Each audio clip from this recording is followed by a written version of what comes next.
Man, if you're a federal worker and you got this email from Elon Musk and Doge saying that you got to provide 5 bullet points, what you did this week, this is what people in the corporate sector do. This is what my team has to do. Every week we fill out a report saying what we've done, key metrics that we contributed, and seeing how it goes, right?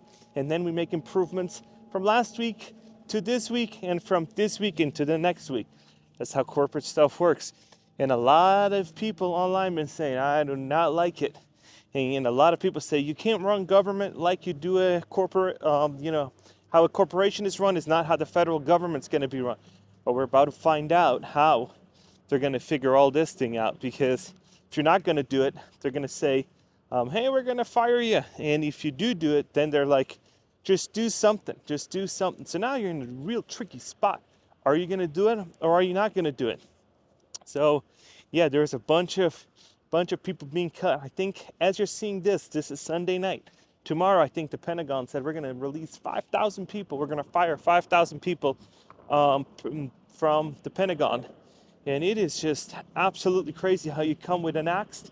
And Trump even said on one of his rallies, and I don't know how much weight that obviously holds, right? They're saying that we're going to come with an even bigger axe and we need to be more aggressive with doing all this.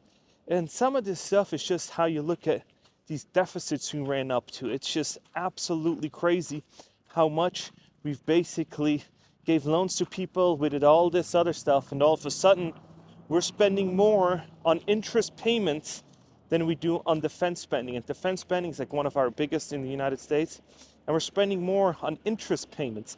So when you're looking at how much of your tax dollar goes towards interest, I think it's like 30 something, I think it's like 30% goes towards like interest. And when you think about it, when you make $100 payment, $30 just goes on towards the interest, not even principal or anything else. It's just interest alone. So hey, if you haven't, please like and subscribe. I appreciate you guys so much. And thank you to all these channel members. I'm going to give you guys a shout out.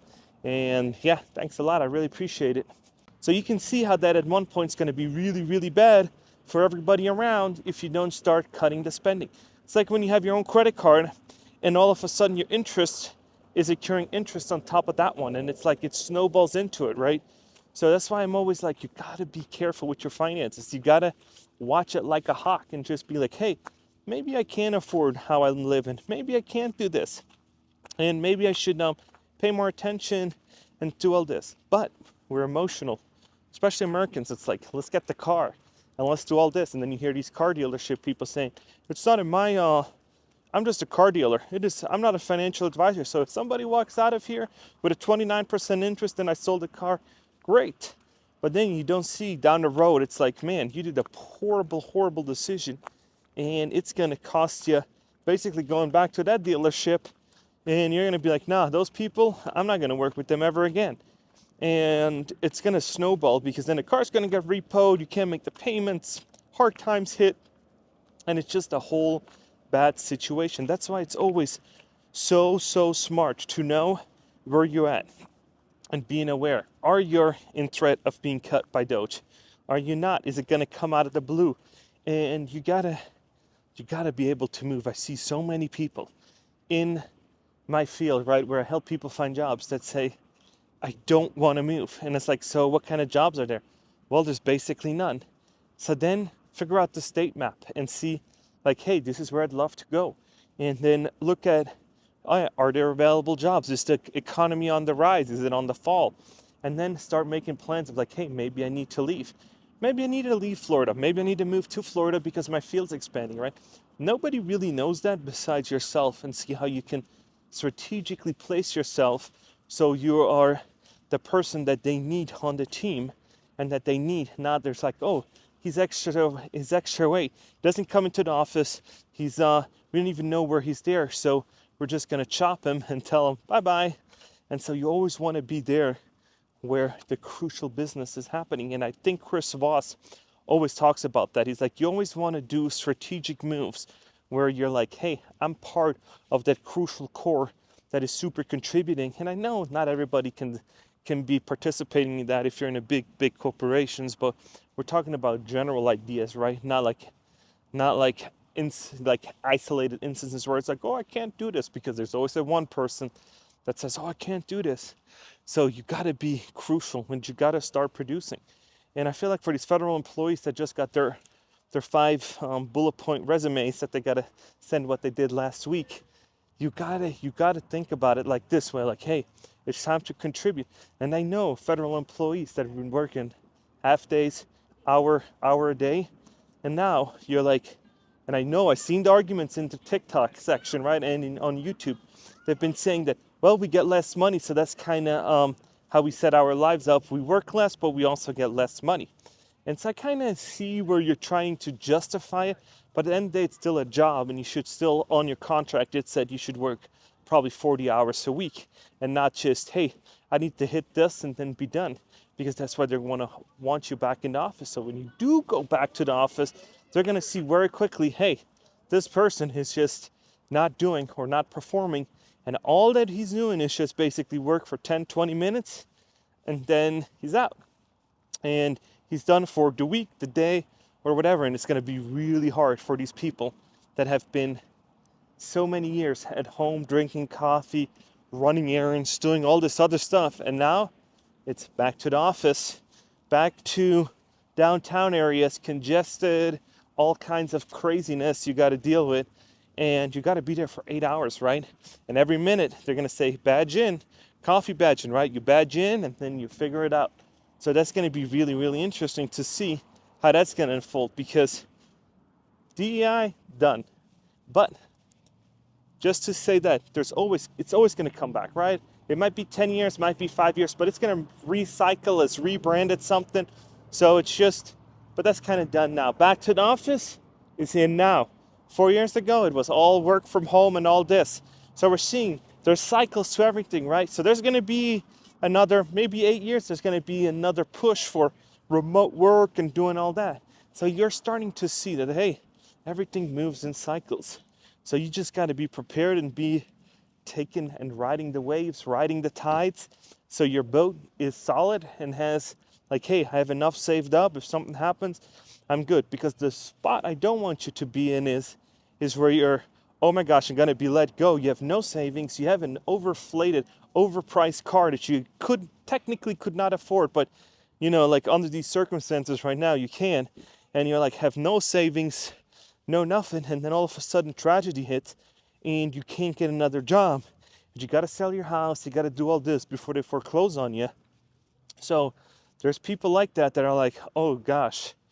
And you see Dave Ramsey. If you call Dave Ramsey or you watch Dave Ramsey on YouTube, you see that there's people making $150,000, $160,000 a year talking about how they're living paycheck to paycheck. Too expensive cars, too expensive taste, and all this other stuff. So you got to be putting yourself in a position, if you do live that life, that you're networking, providing value, doing all the right things. So if you do get let go, you can zoom right into the next one, right? Or if there's something that goes on, start interviewing, because it's not that you need to take the job and say, you know what, I'm just going to do it, but you need to practice, right? Nobody is perfect at it unless you do it a lot of times, right? You got to do it.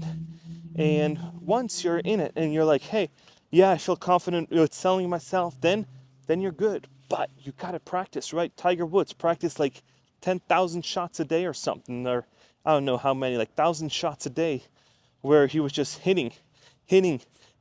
So what you need to do is, if you're in a situation where you think you need to get cut, send your resume out, see if it gets a response.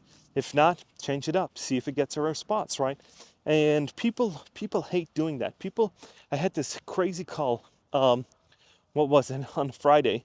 So me and Ali went to Santa Cruz, and we went to Santa Cruz, and she dropped the camera, so I couldn't film while I was there. So I just got back and said, let me do a video. And so people then come in, and they had to take the call from there. And then they say to me, like, let me get your services. And then I say, okay, so what are you looking for? Well, I want to get in touch with recruiters, tech companies, and doing all that. And then they say, well, why do you have resume templates in your service letters and all this other stuff? Why do you do that? And I don't want to do any like that. It's like, you want to use my network, but you don't want to use the tools I give you to make it to have a standard resume, to have a standard LinkedIn, and for the date to match. And then the person was like, yeah, I'm not going to do that. I'm just going to use AI or something to do that. And it's like, do you understand? If I refer you to somebody, and this is a concept that not a lot of people understand, and I don't know why. If you get a referral, right, and you're like, hey, we have a huge network. We network with a bunch of companies and do whatever to try to help out and be like, hey, this be a good cultural fit. This be a good technical fit, right? And so we kind of get to grasp who these people are, right? And so in order for me to give you a referral, you need to have the common stuff that we teach, right? If you're not going to go in there and say, you know what, I'm just going to give you a referral. Your LinkedIn sucks, your resume sucks, your interview skills are absolute trash, and your cover letter doesn't even match anything, then how many times do you think that that I can go back and say, hey, I have another candidate for you to interview? Probably never again. They're gonna say this candidate is absolute trash, and never again. So I gotta be wary, or I gotta do it with caution with referring people and giving them like, hey, this is a good lead. And we do it for people. Like, it's not like I don't do it. I do that for a lot of people, but you got to show the initiative. You got to show up. You got to want this, and you need to want it more than I do. And sometimes they think, hey, I'll throw you a few $100. Help me, take it across the finish line. And it's not that easy. It's not that easy when you're doing that. You got to provide the value. You got to do. Job searching is like everything in life. This is how I kind of look at it, right? You put in the effort and then you get paid, right? So you put in the legwork, right? It's almost like college. You put in all this upfront work that nobody sees, then you get the job. Then you at the job and you're another 2 weeks and then you start getting a paycheck. So you did all this free work to then starting to get a paycheck. And that's kind of how it is, right? You gotta put in the work. You gotta keep your house clean. And for a lot of people, it's like, why would I update my LinkedIn? Why would I do all that? It's like these people that are trying to buy houses that have the biggest clutter inside their living room. And then it's like, wow, you want people to buy this? You gotta clean it up a little bit. You gotta make sure that everything is nice and tidy so it attracts the most amount of people, right? So it attracts the right people, because just because you got a degree in a certain field doesn't mean that they're gonna just pick you off the street. Right now, there's probably hundreds of people that have that degree that do have it polished, right? And so then when you look at your house and you're like, hey, there's 100 of them just like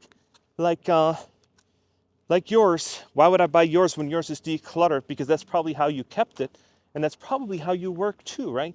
And so then they'd rather pick somebody that has everything nice and tidy, because if you have attention to detail, then that's who's probably going to get the job, right? Because attention to detail is everything. And this is a favorite quote that I've heard from somebody. I went to a seminar and they said, how you do some things is how you do everything, right? And when you do these small little tasks and they're spot on, they're nice and neat, they're nice and tidy, all of a sudden you're like, attention to detail, I like that. And that's how you get interviews, that's how you get jobs, because that's just how it goes, right? And so when you're gonna send in these 5 bullet points, you gotta put it in precisely, and you gotta put them in good so that you're not gonna be on the chopping block, right? And it's rather you overdo it and you have it like, hey, this is what we've done, and follow direction, because you do not know how many people are gonna send 3 bullet points, 2 bullet points, 1 bullet point, or if they're even crazy enough to send classified information to that email because they just can't read and follow directions. So if you can do that, I think you're pretty on the safe side, right? Because the people I deal with, holy smokes, don't know what a resume cover letter is. So if you can figure out, hey, this is what I contributed in the last days. I've audited, 60 mortgages. I've given 29 citations for park trespassers. I've issued so many parking tickets. I've manned barriers or did whatever, and do that, you should be fine. But if you can't follow direction, you're gonna send in 3 bullet points. How's that gonna make you look, right?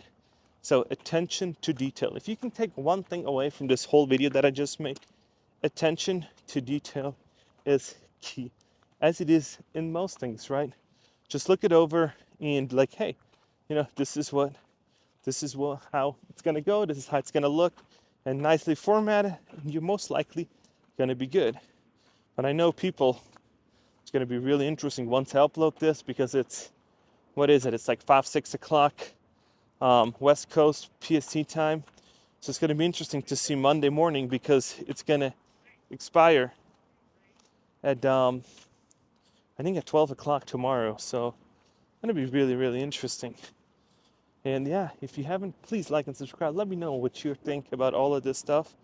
And yeah, I love that you guys tuned in, and I will see ya in the next one. I appreciate you guys.